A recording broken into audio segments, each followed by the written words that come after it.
দর্শক, মাছরাঙা সংবাদ এবং ছোট্ট বিরতির পর আবারও ফিরে এলাম মেরি স্প্ল্যাশ রাঙা সকালে। দ্বিতীয় ঘন্টা আমরা আরেকজন অতিথিকে নিয়ে ফিরেছি এবং অদিতি, দীর্ঘদিন পরে যেহেতু তুমি মেরি স্প্ল্যাশ রাঙা সকালে এসেছো, তোমার জন্য আজকে খুশির খবর, কারণ আমাদের দ্বিতীয় ঘন্টা আমরা আমন্ত্রণ জানিয়েছি একজন সঙ্গীত শিল্পীকে। আমরা গান শুনবো এবং তার ফাঁকে আড্ডা দেব, কথা বলবো সঙ্গীত শিল্পী সৈয়দ ওয়াকিল আহাদের সাথে। দর্শক, চলুন আমাদের অতিথিকে আমাদের অনুষ্ঠানে স্বাগত জানাই। শুভ সকাল। শুভ সকাল। কেমন আছেন? এই যে ভালো, আপনার সাথে বসে আছি, ভালো লাগছে। আচ্ছা, শিল্পীদের জন্য সকাল কেমন, মানে কি করে শুরু হয় সকালটা? শিল্পীদের জন্য সকাল খুবই কঠিন, অনেক কিছু ত্যাগ করে গান করতে বসতে হয়, মানে যারা যে ফর্মে কাজ করেন তাদের সাধনায় বসতে হয়, রেওয়াজে বসতে হয়, শরীরের অনেক শরীর চর্চা করতে হয়, শরীরের যত্ন নিতে হয়। শরীর চর্চা করতে হয় সবাইকে? অবশ্যই, বেশিরভাগ ক্ষেত্রে, এবং সব মানুষেরই তাই, সব মানুষের জন্য সেটা প্রয়োজনীয়, প্রত্যেকটা মানুষের জন্য। আমরা যে যাই করি শরীরকে ঠিক রাখতে হবে, তারপরে তো সাধনা করতে হবে। আর তাছাড়া আমরা যেরকম পলিউশনের মধ্যে থাকি বা ভেজাল খাচ্ছি, আমাদের বোধহয় আরো বেশি চ্যালেঞ্জ আমাদের জন্য, এবং আরো বেশি সচেতনতা অবলম্বন করতে হয়। কিন্তু অনেক সময় দেখা যায় যে শিল্পী মন শিল্প চর্চা করতে গিয়ে এসব ভুলে যায়, নিয়ম শৃঙ্খলা কিংবা। কথাটা মিথ্যা না। যেটা হয় যে আমাদের অনেক নিয়মের মধ্যে থাকার চেষ্টা করার পরও মাঝে মধ্যে আমরা অনিয়ম করতে পছন্দ করি। শিল্পীদের মধ্যে অনেক কারণে রাত জাগার একটা বিষয় থাকে, রাতে তারা অনেক নিবিড় ভাবে কাজ করতে পারে। অনেক সময় শো থাকে, অনেক সময় অনেক আড্ডা হয় বা অনেক কিছু, বা পড়াশোনার জাতীয় অনেক কাজ। তো তারপরে যেটা হয় যে সকালবেলা অনেকে ঘুমিয়ে থাকার একটা ব্যাপার তৈরি হয়, নানা কারণে কাজের চাপ যদি থাকে। আপনার কি সকালবেলা ওঠা হয়? সকালবেলা ওঠা হয়, আমি খুব চেষ্টা করি। অনেক সময় সকালে ঘুমিয়ে পড়ি হয়তোবা, কিন্তু আমার বেশিরভাগ চেষ্টা থাকে সকালের জন্য। তাহলে আজকে আমাদের অতিথি হয়ে আসতে খুব একটা কষ্ট নিশ্চয়ই হয়? আজকে কষ্ট হয়নি। আপনার জীবনের সকালবেলার গল্প শুনি। ছোটবেলাটা কোথায় কেটেছে? ছোটবেলা আমার কেটেছে দাদা বাড়ি এবং নানা বাড়িতে। ছোটবেলায় তো ভোরে উঠে পড়তাম, নিজে না উঠলেও মা আম্মা উঠাই দিতেন, এবং মোটামুটি আমাদের বাসায় সকালে সবাই উঠে পড়বে এই রীতিটা ছিল। দাদা বাড়ি নানা বাড়ি কোথায় ছিল? আমার দাদা বাড়ি কিশোরগঞ্জে, আর নানা বাড়ি সিলেটে কুলাউড়াতে। আচ্ছা। তো ছোটবেলায় স্কুলে যাওয়ার আগে পরে অন্যান্য যা কিছু সময় যেটা ফ্রি থাকতো, আমি কিন্তু অনেক বেশি আসলে ব্যাকইয়ার্ডে চলে যেতাম, বনে জঙ্গলে, আশেপাশে গাছপালা। সেটা কি ভাবুক ছিলেন বলে নাকি দুষ্ট ছিলেন বলে? দুষ্ট ছিলাম, ডানপিটে ছিলাম, ভাবুকও ছিলাম নিশ্চয়ই। খুবই আমাকে নেচার অনেক ভাবাতো, এখনো ভাবায়। আকাশ, গ্রামের পরিবেশ, বিশাল মাঠ, বিশাল মাঠ নিশ্চয়ই।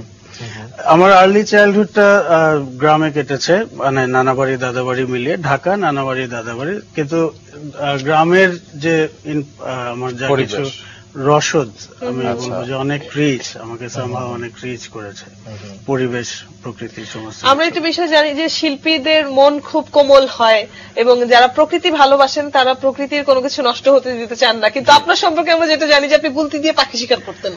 গুলতি দিয়ে আমি পাখি শিকার করতাম, কথাটা করতে যেতাম। অ্যাকচুয়ালি আমার দাদা বাড়িতে সিনিয়ররা সবাই এয়ারগান দিয়ে শিকার করতেন, আর আমরা ছোটরা গুলতি নিয়ে যেতাম। তো আমি গুলতি নিয়ে যে সব চাচাতো ভাইটাই এদের সাথে যেতে যেতে আমার মানে অভ্যাস হয়ে গেছিল যে আমিও গুলতি নিয়ে যাব। কিন্তু আমি যেটা করতাম বেশিরভাগ ক্ষেত্রে, আমি ওই ওয়াই ডাল খুঁজতাম, মানে পেয়ারার ডাল দিয়ে গুলতি বানাতে হয়। তো ওয়াই ডাল দেখা যেত যে পাখি শিকার না করে অনেক বেশি ওয়াই ডাল নিয়ে আসছি। হ্যাঁ, অনেক বেশি মানুষের আশেপাশের অনেকের ফল পেরে নিয়ে আসছি, খেয়ে ফেলছি। মানে সামহাও আমার দাদা বাড়িটা একটু নাম করা বাড়ি, তো ওই বাড়ির ছেলে হিসাবে কোনো অপরাধী অপরাধ না আশেপাশের গ্রামের মানুষের কাছে আর কি।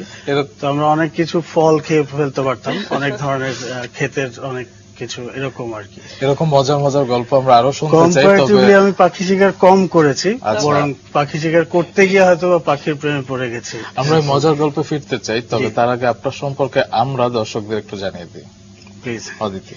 অবশ্যই আমাদের সাথে রয়েছেন সৈয়দ ওয়াকিল আহাদ, যিনি একজন সঙ্গীত শিল্পী। শুধু কণ্ঠশিল্পীর মাঝে নিজের পরিচয়কে সীমাবদ্ধ না রেখে কাজ করে যাচ্ছেন সঙ্গীত পরিচালক, গীতিকার, সুরকার এবং জিঙ্গেল কম্পোজার হিসেবে। দেশীয় বাদ্যযন্ত্র ঢোল, বাঁশি, মন্দিরা, একতারা, দোতারা, ঘটম, খমক ইত্যাদির সাথে পাশ্চাত্য বাদ্যযন্ত্রের ফিউশন এবং ধ্রুপদী সঙ্গীত চর্চাই ওয়াকিলের গানের মূল আকর্ষণ। ওয়াকিলের গাওয়া গান অমৃত মেয়ের বাড়ি এমটিভির চার্ট অ্যাটাক অনুষ্ঠানে পরপর 3 সপ্তাহ প্রথম স্থান দখল করে সিলভার ডিস্ক অ্যাওয়ার্ড এবং পরবর্তীতে 6 সপ্তাহ প্রথম স্থান দখল করে গোল্ড ডিস্ক অ্যাওয়ার্ড অর্জন করে। এরকম গুণী একজন শিল্পী আমাদের সাথে আছেন এবং তার জীবনের গল্পগুলো আমরা শুনছিলাম। চলুন দর্শক আবারও চলে যাই অতিথি আলাপনে। এবং এই এমটিভি চার্ট অ্যাটাক মাছরাঙা টেলিভিশনে প্রচারিত হচ্ছে। জি, আমি প্রিভিলেজড যে আজকে আমি আপনাদের সাথে কথা বলছি এখানেই। আমরা প্রিভিলেজড কারণ আপনার সাথে আমরা আগে থেকেই পরিচিত গানটির মাধ্যমে অন্তত। I am thankful to you আপনাদের সাপোর্টের জন্য, অফকোর্স, যদি ভালো লেগে থাকে। আচ্ছা, ছোটবেলায় কি গানের প্রতি আগ্রহ তৈরি হয়েছিল নাকি? ছোটবেলায় গানের প্রতি আগ্রহ তৈরি হয়েছিল এবং সেখানে বোধহয় পূর্বপুরুষদের একটা ব্যাপারও রয়েছে যে আমার বাবা গানের মানুষ এবং বাবা মানে খুবই বিস্ময়কর ভাবে এখনো যে কোনো গান উনি আস্ত গান খুব সুন্দর সুরে গেয়ে ফেলেন হঠাৎ করে। এখন ওনার বয়স বেশ প্রায় 80-র কাছাকাছি, তারপরও। আর বাড়িতে আমার চাচা অনেক গান বাজাতেন, অনেক শুদ্ধ সঙ্গীত, অনেক বড় বড় ওস্তাদদের পণ্ডিতদের গান বাজতো, সেই সব রেকর্ড আমরা শুনতে পেতাম। আর এছাড়া আমার ভাই বোনরা গান করতো। আমার 2 বোন গান শিখতো, ফুপু গান শিখতেন। তো সেখানে ওস্তাদ আসতেন, ওস্তাদ সুমন আহমেদ রঞ্জন, ওনার কাছ থেকে আমার গানের হাতে খড়ি। আর অনেক বেশি আসলে গান শুনে আমি বলবো আমি শিখেছি। আগে গান তৈরি হয়েছে। জি জি, নানা ধরনের গান যা কিছু তখন শুনতে পেতাম রেডিওতে এবং রেকর্ডে যা বাজতো। আর আশেপাশে যারা গাইতো, ছোটবেলায় যে সমস্ত প্রোগ্রামে যেতাম শুনতে, সেখান থেকে। ছোটবেলায় কি ধরনের গান গাইতে সবচেয়ে বেশি ভালো লাগতো? ছোটবেলায় না বুঝে আসলে যা ভালো লাগতো তাই গাইতাম, কিন্তু তারপরে শেখার পর আমার প্রথম গান রবীন্দ্রসঙ্গীত, দাঁড়িয়ে আছো তুমি আমার গানের উপরে। আচ্ছা, আজকে আমরা আপনার কাছ থেকে রবীন্দ্রসঙ্গীত শুনবো। আমি এখন 2 লাইন গেতে পারি রবীন্দ্রসঙ্গীত। এখন চর্চা হয় না খুব একটা, এখন কম গাওয়া হয়, কিন্তু আমার ভীষণ কি বলে আমার প্রাণের গানের মধ্যে একটা। আমরা 2 লাইন শুনি। দাঁড়িয়ে আছো তুমি আমার গানের পারে, দাঁড়িয়ে আছো তুমি আমার গানের পারে, আমার সুরগুলি পায় চরণ, আমি পাইনি তোমারে, দাঁড়িয়ে আছো তুমি আমার গানের পারে। আপনি রবীন্দ্রসঙ্গীত পরবর্তীতে নিয়মিত করেননি কেন?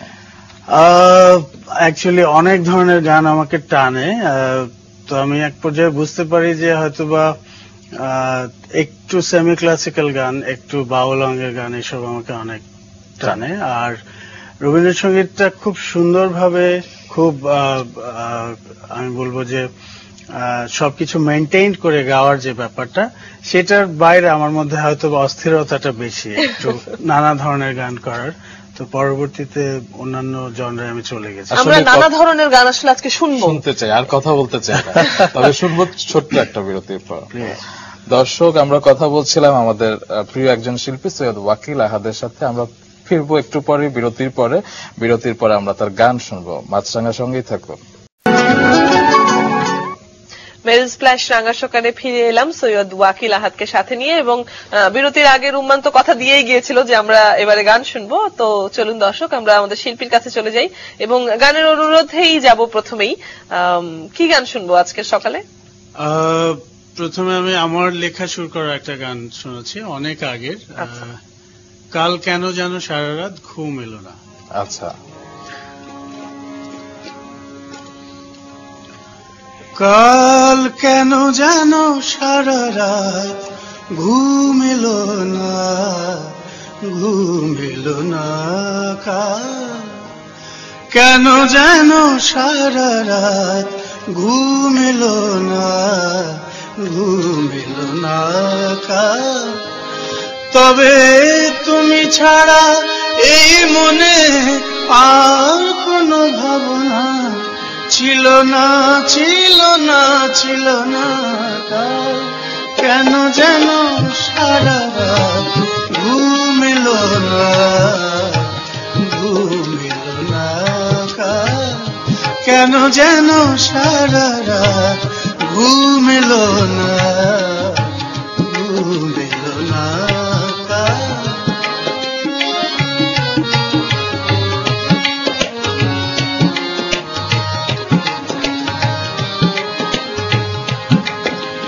প্রথমেই মনে হলো প্রথম দেখার কথা হাসি আর গানে যেন সেই দিনগুলো ছিল গাথা প্রথমে মনে হলো প্রথম দেখার কথা হাসি আর গানে যেন সেই দিনগুলো ছিল গাথা আজও তুমি আছো আমি আছি সবই আছে আগের মতোই আজও তুমি আছো আমি আছি সবই আছে আগের মতোই শুধু সেই সোনার দিনগুলো সোনার খাঁচায় রইল না রইল না রইল না কাল কেন যেন সারা রাত ঘুম এলো না ঘুম এলো না কাল কেন যেন সারা রাত ঘুম এলো না ঘুম এলো না কাল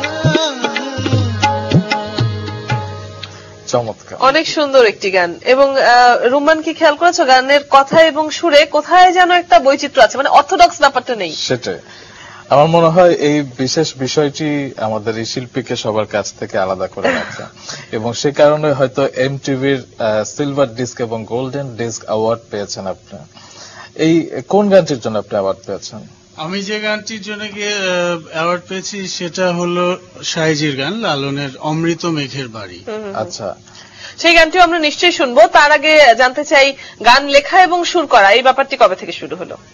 অ্যাকচুয়ালি ছোটবেলা থেকেই কবিতা ছড়া লেখার অভ্যাস ছিল, তো একটা পর্যায়ের পর থেকে আমি দেখলাম যে আমি গানও লিখছি এবং আমি যা লিখছি সেটা আসলে গানের আকার ধারণ করছে। আর তারপর থেকে গান লেখা শুরু করলাম। এটা ক্লাস 7-8 থেকে কমপ্লিট গান হিসাবে লেখা শুরু হয়। এরপর যেটা হয় যে আমাদের প্রত্যেকের কাছে ডায়েরি থাকে 365 দিন 65 পাতার। তো দেখা যেত যে প্রতি বছর শেষে আমার 50টা 60টা 70টা পাতা হয়তো বা খালি আছে, বাকি সবগুলোতে গান লেখা হয়ে গেছে শুরু করা। এবং অনেক ক্ষেত্রে আমি হারমোনিয়াম নিয়ে গান করতাম, কম্পোজ করেছি। অনেক সময় হয়তো কিছু কোনো বাদ্যযন্ত্র ছাড়াই আমার ভেতরকার তাল লয় সুর থেকে আমি টোটাল একটা গান করে ফেলেছি। রিক্সায় চড়তে চড়তে, বাসে, মাঠের কোনায় বসে আছি, এরকম সন্ধ্যাবেলা ট্রেনে। হ্যাঁ, আসলে সব সুরকারদেরই বোধহয় এরকম ভাবে সৃষ্টি করতে হয়। সৃষ্টি যে কখন হয় সেটা আসলে বোঝা যায় না, কোনো সময় নির্দিষ্ট থাকে না। জি, আমরা এখন আরেকটি গান শুনতে পারি? আমি চেষ্টা করছি। আমি আবারও বলে নিচ্ছি, সকাল সকাল আমি জানি না আমার কণ্ঠের অবস্থা কেমন শোনাচ্ছে।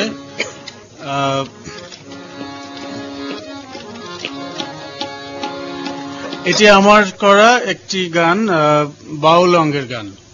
আমি বাউল অঙ্গের গান করতে পছন্দ করি, বাউলদের সাথে কাজ করেছি, তাদের সাথে অনেক সময় কাটিয়েছি। এবং সাইজির গান, লালনের গান করতে গিয়ে আমার মধ্যে বাউলদের প্রভাব এসেছে। যেমন এর আগের গানটি হয়তোবা ইন্ডিয়ান শিল্পীদের গান আমি ছোটবেলা থেকে যা শুনেছি, মান্না দে, হেমন্ত, তাদের একটা প্রভাব থেকে আমার মধ্যে এসে এইটা বাউল অঙ্গের গান।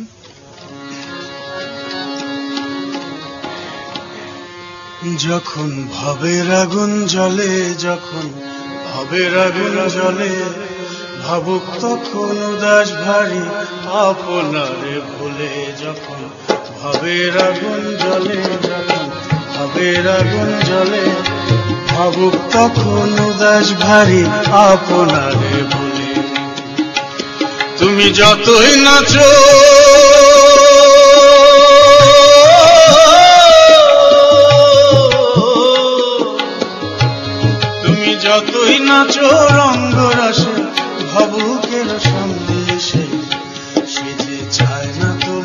পানে তারে একজনাতেই টানে সে যে একজনারে মনে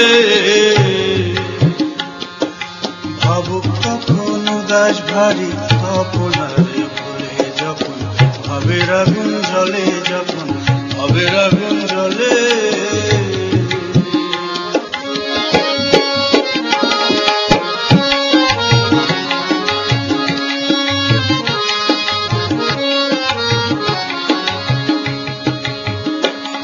আরে ভাবুক যখন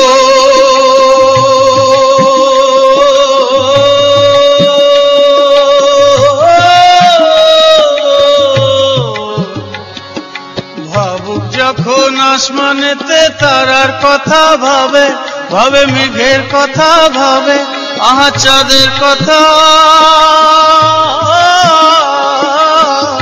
ভাবে আরে ভাবুক যখন আসমানেতে তারার কথা ভাবে ভাবে মেঘের কথা ভাবে আহা চাঁদের কথা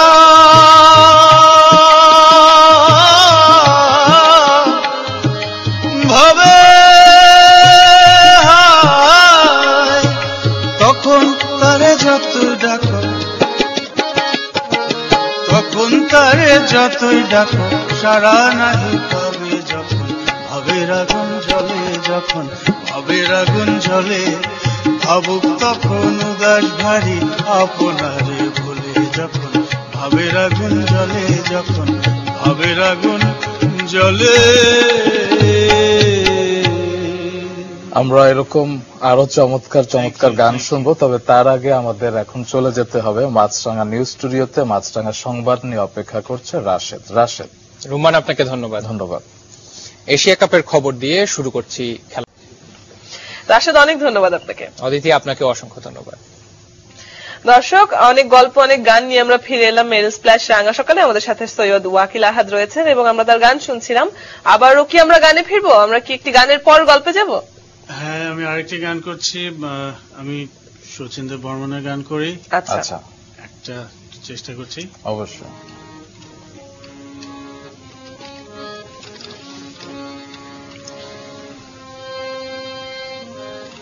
বর্ণে গন্ধে ছন্দে গীতিতে হৃদয়ে দিয়েছ দোলা, রঙেতে রাঙিয়া রাঙাইলে মোরে একই তো বহুরি খেলা। বর্ণে গন্ধে ছন্দে গীতিতে হৃদয়ে দিয়েছ দোলা, রঙেতে রাঙিয়া রাঙাইলে মোরে একই তো বহুরি খেলা।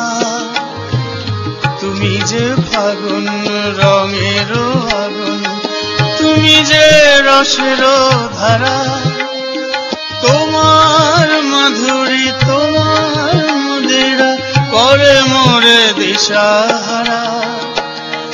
মুক্তা যেমন শুক্তির বুকে, তেমনি আমাতে তুমি আমার পরাণে প্রেমের বিন্দু। তুমি শুধু তুমি, তুমি শুধু তুমি, তুমি শুধু তুমি।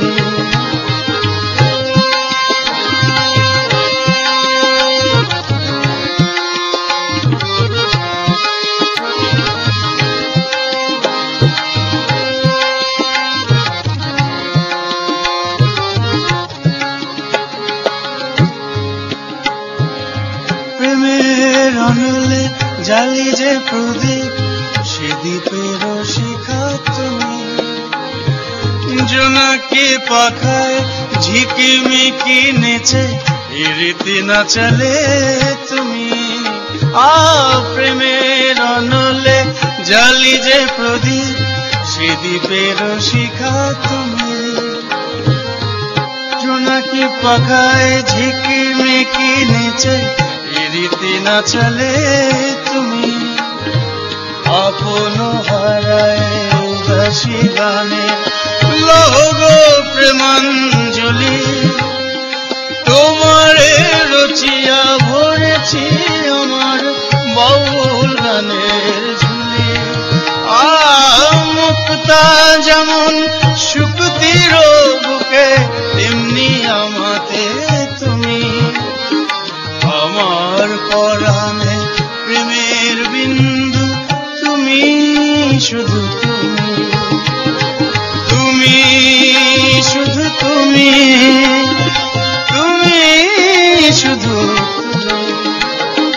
বর্ণে গন্ধে ছন্দে গীতিতে হৃদয়ে দিয়েছ দোলা, রঙেতে রাঙিয়া রাঙাইলে মোরে, একই তব হরি খেলা। তুমি যে ফাগুন রঙের আগুন, তুমি যে রসের ধারা, তোমার মাধুরী তোমার মদিরা করে মোরে দিশাহারা। মুক্তা যেমন শুকতির বুকে, তেমনি আমাতে তুমি। আমার পরাণে প্রেমের বিন্দু, তুমি শুধু তুমি, তুমি শুধু তুমি, তুমি শুধু তুমি, তুমি শুধু তুমি, তুমি শুধু তুমি। চমৎকার। খুব সুন্দর। আসলে যত গান শুনছি তত আরো শুনতে ইচ্ছা হচ্ছে। হ্যাঁ, এবং সেজন্য অবশ্যই একটি ধন্যবাদ প্রাপ্য আমাদের শিল্পীর, এবং তার সাথে যিনি তবলায় সঙ্গত করছেন বরাবরের মতোই আমাদের সাথে স্মরণ প্রত্যয় রয়েছেন, একটি ধন্যবাদ তারও প্রাপ্য। আমরা চমৎকার গান শুনছিলাম, গানের প্রসঙ্গে অবশ্যই আরো কথা বলবার আছে। একটু পড়ালেখার ব্যাপারে আসি। আপনার স্কুল কি সিলেট কিংবা কিশোরগঞ্জে কোথাও শুরু আমার হয়েছে? ছোটবেলায় স্কুল ছিল, প্রাইমারি স্কুলগুলো ছিল কিশোরগঞ্জে এবং সিলেটে, তারপর ঢাকায় সিদ্ধেশ্বর স্কুলে, তারপর আইডিয়াল কলেজ, তারপর ঢাকা কলেজ। আচ্ছা, তো ঢাকাতেই বেশ বড়বেলাটা পুরোটাই কেটেছে। হ্যাঁ, প্রাইমারির পর থেকে পুরোটাই ঢাকায়। আর প্রাইমারি লেভেলটায় যেটা হতো যে বাবা ঢাকায় থাকতেন বেশি কাজে সবসময়, তো ঢাকা কিশোরগঞ্জ সিলেট, ঢাকা কিশোরগঞ্জ সিলেট, এরকম করে আমার কেটেছে। আচ্ছা, আজকে অনুষ্ঠানের শুরুতে অদিতি জানাচ্ছিল আপনি অনেকগুলো ইনস্ট্রুমেন্ট আপনি বাজাতে। আমি চেষ্টা করি, আমি জানি না বাজাতে পারি কিনা। অ্যাকচুয়ালি যেটা হয় সঙ্গীতে গানে সবসময় প্রতি মুহূর্তে মনে হয় যে একদম কিছুই পারছি না, কিছুই হচ্ছে না। আচ্ছা, তো এই জায়গা থেকে আমি জানি না কতটুকু কি পারি, আমি চেষ্টা করি। আমার অনেক আগ্রহ আছে অনেক কিছু বাজানোর। আসলে বিনয় মানুষরাই শিল্পী হয় এবং সেটি আমরা আমি বুঝতে অনেস্টলি পারলাম। বলছি, বিনয় না, এটা একেবারেই যে আমি পারি না, আমি চেষ্টা করি। আচ্ছা, তো প্রত্যেক শিল্পী তো একটা বিশেষ ইনস্ট্রুমেন্টের প্রতি একটা দুর্বলতা থাকে, প্রত্যেক সঙ্গীত পরিচালকের কিংবা সুর করে। আপনার সেরকম কিছু আছে? আমার হারমোনিয়ামের যেটা হয়, আমরা যেহেতু এই দিককার, অনেকেরই গিটারের ওরিয়েন্টেশন হয় শুরুতেই, আর বেশিরভাগেরই অ্যাকচুয়ালি হারমোনিয়ামের সাথে ওরিয়েন্টেশন হয়। সো সেভাবে হারমোনিয়ামে আমার অনেক বেশি ইনভলভমেন্ট শুরু থেকে ছিল। গিটার আমার একটা ড্রিম ইনস্ট্রুমেন্ট। আচ্ছা, আর অন্যান্য অনেক কিছু, piano as a mother instrument, western music আমরা যদি বলি, বা এন্টায়ার গ্লোবাল মিউজিকে পিয়ানো মাদার ইনস্ট্রুমেন্ট। পিয়ানো এই যে এতগুলো বাদ্যযন্ত্র বাজাতে জানেন আপনি কিংবা আমি জানি না, শিখেছেন? আমি চেষ্টা করি, আমি শিখতে চাই। আপনি কি কারো কাছ থেকে শিখেছেন, মানে গুরু কিংবা ওস্তাদ কি ছিলেন আপনার? অনেক কিছুই, অনেক সময় অনেক ওস্তাদদের কাছে, অনেক বড় ভাই, অনেক টিচার, অনেকের কাছ থেকেই আমি তালিম নেওয়ার চেষ্টা করেছি। আর বাকি অনেকটা নিজের কোয়েস্ট থেকে, নিজের চেষ্টা থেকেও অনেক কিছু আমি করছি। আমি বিভিন্ন সময় আমি নজরুল একাডেমিতে ছিলাম, মিউজিক্যাল ইন্টারন্যাশনাল মিউজিক স্কুল ঢাকায়, সেখানে ছিলাম, এখনো যাই। কিন্তু যেটা হয় যে অনেক ইনস্ট্রুমেন্টের প্রতি আগ্রহ হয়, আর আমরা যারা বাউল ফিউশন করি, অনেক ধরনের মিউজিকের ব্লেন্ডিং করার চেষ্টা করি, তো আমাদের হয় কি একসময় দোতারা যেমন ভালো লাগে, খমক ভালো লাগে, তবলাও বাজাতে ইচ্ছা করে, ঢোলের অনেক কিছু মনে হয় যে আমি যদি নিজে বাজাতে পারি, বা সো এরকম। আসলে সঙ্গীতের সবকিছুই আসলে একজন শিল্পীর সবকিছু আমাদের প্রয়োজন হয়। জি, আমরা এখন আরেকটি গান শুনি। এবং আপনি বলছিলেন যে গিটার আপনার খুব পছন্দের একটি ইনস্ট্রুমেন্ট, তো গিটার যেহেতু রয়েছে আপনার পাশে, আমরা কি গিটারের কোনো বাদ্যের সাথে কোনো গান শুনবো? আমি চেষ্টা করছি। গিটার আমাদেরও প্রিয় একটি ইনস্ট্রুমেন্ট। হ্যাঁ, এবং আমরা যারা গান ভালোবাসি তারা বোধহয় এই সব বাদ্যযন্ত্রগুলো যখন একজন ভালো শিল্পীর হাতে উঠে আসে আমাদের জন্য সেটি বেশি আনন্দের।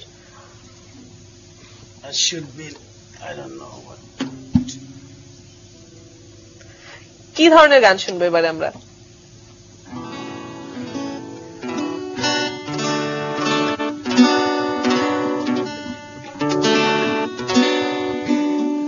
আমি লালনের একটি গান করছি।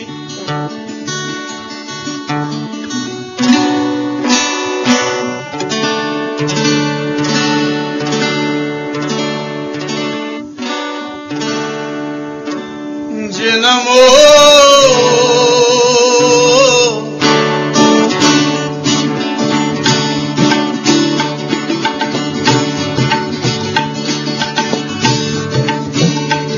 যে নাম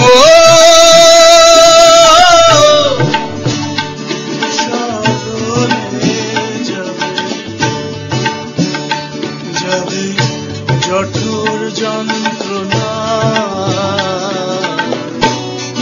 অগ্না বল রসনা অগ্না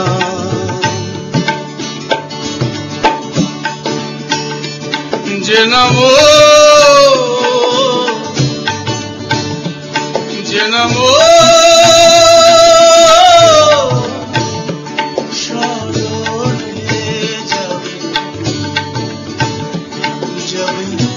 জঠোর যন্ত্রণা অগ্না বল রসনা অগ্না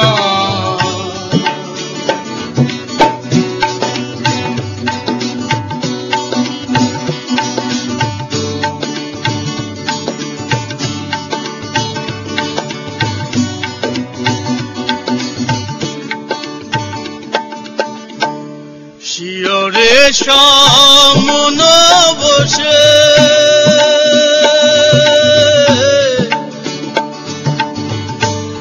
শিয়রে সমন বসে কখন জানি বাঁধবে বসে শিয়রে সমন বসে কখন জানি কখন জানি বাঁধবে বসে ভুলে রইলি বিষয় মিশে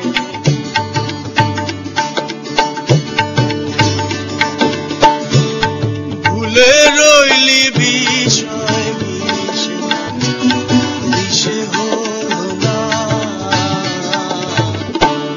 হক নাম বল রসনা হক নাম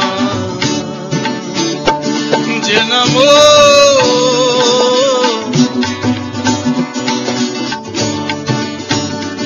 যে নাম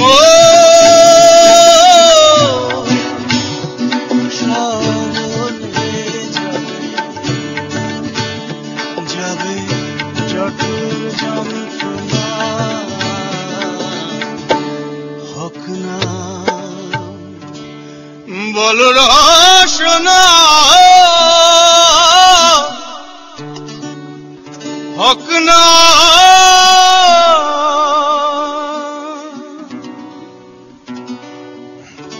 খুব সুন্দর। এবং বাউল ধরনের গান নিয়ে আরো অনেক আলোচনা হবে আপনার সাথে, তার আগে একটি বিরতি নিয়ে ফিরি। দর্শক, মেরিল স্প্ল্যাশ রাঙা সকালের আজকের সর্বশেষ বিরতির সময় হয়ে গেল। ফিরছি একটু পরেই, নিশ্চয়ই আমাদের সাথে থাকবেন। দর্শক, ছোট্ট বিরতির পর আবারও ফিরে এলাম মেরিল স্প্ল্যাশ রাঙা সকালে। আমরা গান শুনছিলাম মুগ্ধ হয়ে সৈয়দ ওয়াকিল আহাদের কাছ থেকে। স্যার, আপনি একজন গীতিকার, সুরকার, সঙ্গীত পরিচালক, কণ্ঠশিল্পী। যদি বলি যে এর মধ্যে একটি বেছে নিতে আপনার সবচেয়ে প্রিয় সত্তা, কোনটি বেছে নেবেন? শুধু গান করতে চাই। শিল্পী শিল্পী তো সব মিলিয়েই আচ্ছা, কণ্ঠশিল্পী। গানটা করে গেলে বাকি সব কাজ থেকে একটু নিষ্কৃতি পেয়ে আরামসে গান বেশি গাওয়া যাবে। তো সেই কাজগুলো আসলে করছেন তাহলে নিজের আগ্রহ থেকে কি করছেন? অবশ্যই আগ্রহ থেকে, অনেক বেশি ভালো লাগা থেকে। তবে সেগুলো সেই হয়তো- কাজগুলো করতে গেলে চ্যালেঞ্জটা অনেক বেশি, অনেক কিছু ম্যানেজ করতে হয়। জি, জি। অন্যান্য যাদের নিয়ে আমরা কাজ করি তাদের মন মানসিকতা, তাদের সমস্ত সেটাই। কিছু, বাদ্যযন্ত্রের সমস্ত কিছু, যন্ত্রাংশ সঙ্গ, শিল্পী স্টুডিও, হিসেবে আপনি স্বাধীন থাকেন, আপনি হ্যাঁ, একাই- সবাই সবকিছু করলো, আমি গানটা ঠিক মতো গেয়ে দিলাম। আচ্ছা, হ্যাঁ। আমরা সেই একটা গান শুনি আবার ছোট্ট করে। আচ্ছা, আমি চেষ্টা করছি। এটিও আমার লেখা সুর করা। আচ্ছা,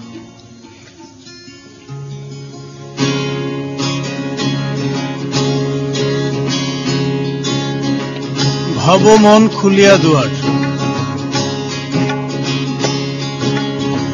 ভাব রে ভাব মন, ভাব রে ভাব মন খুলিয়া দুয়ার, আলোতে ভাসিয়া যাবে ঘোর অন্ধকার। ভাব রে ভাব মন খুলিয়া দুয়ার, আলোতে ভাসিয়া যাবে ঘোর অন্ধকার। মুদে আঁখি চেয়ে দেখো চেতনে ডুবিয়া, মুদে আঁখি চেয়ে দেখো চেতনে ডুবিয়া, কত সুখে বহিতেছে আনন্দ জোয়ার। ভাব রে ভাব মন, ভাব রে ভাব মন খুলিয়া দুয়ার, আলোতে ভাসিয়া যাবে ঘোর অন্ধকার। খুব সুন্দর, Thank you, খুব thank সুন্দর একটি গান। আমাদের সময় খুব কম বলে আমাদেরকে কম করে শুনতে হচ্ছে, হ্যাঁ, নইলে হয়তো অল্প অল্প অনুরোধটা করে আরো গেছি। আরো অনেক বেড়ে যেত, আপনি তখন বিরক্ত হয়ে যেতেন, এত অনুরোধ করতাম আমরা। একজন সঙ্গীত পরিচালক হিসেবে আপনার উল্লেখযোগ্য কাজগুলো সম্পর্কে জানতে চাই। আমি জিঙ্গেলের কাজ করেছি অনেক। আমি যদি বলি ডিরেকশনের জায়গায়, তাহলে জিঙ্গেলের কাজগুলোর কথা বেশি বলবো। কোনো জনপ্রিয় সেখানে জিঙ্গেল কি আছে আপনার? আমি Definitely প্রাণ আছে, আমরা- কোম্পানির জন্য অনেক বেশি কাজ করেছি। বাচ্চাদের অনেক প্রোডাক্টের কাজ আমি করেছি। আচ্ছা। সো প্রাণ মিল্ক ক্যান্ডি, ইয়া ইয়া ও, এটি আমার আচ্ছা, করা। আচ্ছা, আচ্ছা। এরকম আরো বেশ কিছু কাজ। তো যেটা হয়, আমি অনেক মিউজিশিয়ানসদের হেল্প নেই তখন, কিন্তু জিঙ্গেলের কাজ করা কি বেশি চ্যালেঞ্জিং অল্প সময়ের মধ্যে? আমি একটা- সেটাই বলতে চাচ্ছিলাম যে এই ক্ষেত্রে যেটা হয়, আমরা অনেক কমার্শিয়ালি অবলাইজড থাকি। আমরা কোম্পানির কোন সেগমেন্টের জন্য, কোন টার্গেট গ্রুপ, কোন এজ গ্রুপ, তারপর প্রোডাক্টটা কি, সেটা কি কোন নতুন লঞ্চ করছে নাকি কোন ডাইং প্রোডাক্ট, নাকি এটা রিবর্ন করছে বা গ্রোথ হচ্ছে, হ্যাঁ, এই ধরনের অনেক কিছু। আর কতটুক সময়, 10 সেকেন্ড, 20 সেকেন্ড, 30 সেকেন্ড, তারপরে একটা পে লাইন দিতে হয় এবং সেটা পে লাইন, অনেক বেশি মেসেজ যত কম সময়ের মধ্যে দেওয়া যায়, সমস্ত কিছু মিলিয়ে কাজটা খুব কঠিন। এবং আচ্ছা, হয়তোবা খুব অল্প সময়ের মানে ক্ষণস্থায়ী একটা জিঙ্গেল থাকবে। আমি খুব ওপেনলি যদি বলি, একটা জিঙ্গেল কতদিন থাকবে আমরা জানি না, কিন্তু সেটার জন্য ম্যাক্সিমাম এফোর্ট দিয়ে কাজটা করতে হয়। সেটা। সো এই জায়গাটাই সবচেয়ে বেশি চ্যালেঞ্জিং। আচ্ছা, আচ্ছা, আপনার নিজের লেখা গানে কিংবা নিজের সুর করা গানে কণ্ঠ দিতে সবচেয়ে বেশি স্বাচ্ছন্দ্য বোধ করেন, নাকি অন্য কেউ একটা গান সুর যেহেতু আপনি করলো, বাউল অঙ্গের গান করছেন, পুরনো অন্য বাউলদের কেউ একটা গান গান সুর করলো, সেখানে গিয়ে আপনি কণ্ঠ দিয়ে এলেন, কোন আমি গানটিতে দুটোই আপনি- করি নিঃসন্দেহে। যদি খুব ভালো গীতিকার হন, সুরকার হন এবং ডিরেক্টর হন, তার সাথে কাজ করতে ভীষণ স্বচ্ছন্দ্য বোধ করি। তিনি যদি সত্যি ম্যাচিওর্ড একজন ইয়ে হন, বড়, মানে কি হয়, আমরা যখন গান গাবো শুধু, তখন কিন্তু আমরা গানটা নিয়ে সারেন্ডার করতে পছন্দ করি, যে যেভাবে বলবেন সেভাবে। আর সেটা আমার যদি সামান্য ভালো লাগে, তাহলেই আমি অনেক বেশি স্বচ্ছন্দ বোধ করছি। আর নিজের গান তো হাজার ভাবে গাইতে ইচ্ছা করে, তো যখন যেভাবে খুশি গিয়ে ফেলতে পারি, ওইখানে স্বচ্ছন্দ আছেই। এবং একজন শিল্পী যখন স্বচ্ছন্দ থাকেন তখন আমরা শ্রোতারা বোধহয় অনেক বেশি পাই তাদের কাছ থেকে। আজকে আসলে গল্প করার আর সময় হচ্ছে না একদমই, আমরা একটি গান দিয়ে শেষ করতে চাইবো। তার আগে আপনাকে ধন্যবাদ জানাতে চাই, অবশ্যই আপনি আজকে রাঙা সকালে আমাদেরকে সময় দিলেন। আমি আপনাদেরকে ধন্যবাদ জানাতে চাই। আমি এখানে সেটের সাথে যারা এবং টোটাল প্রোডাকশনে এবং মাছরাঙার সমস্ত কলাকুশলী সবাইকে অনেক বেশি ধন্যবাদ জানাতে চাই। আমি ধন্যবাদ জানাতে চাই আমার সমস্ত শ্রোতা দর্শককে এবং দোয়া চাই সবার কাছে যেন আমি ভালো গান করতে পারি, সেজন্য আমার জন্য সবাই দোয়া করবেন। Thank you very much. জি, আমরা একটি গান শুনতে শুনতে বিদায় নেব, তার আগে দর্শকদের কাছ থেকে আমরা বিদায় নিয়ে নিই। প্রিয় দর্শক, এখন আগের চেয়ে অনেক অন্যরকম উন্নত, পাশাপাশি কিছু কিছু অসঙ্গতি আমাদেরকে কষ্ট দেয়, তো সেই সব দেখে আমার এই গানটি করা। ও আমার দেশ,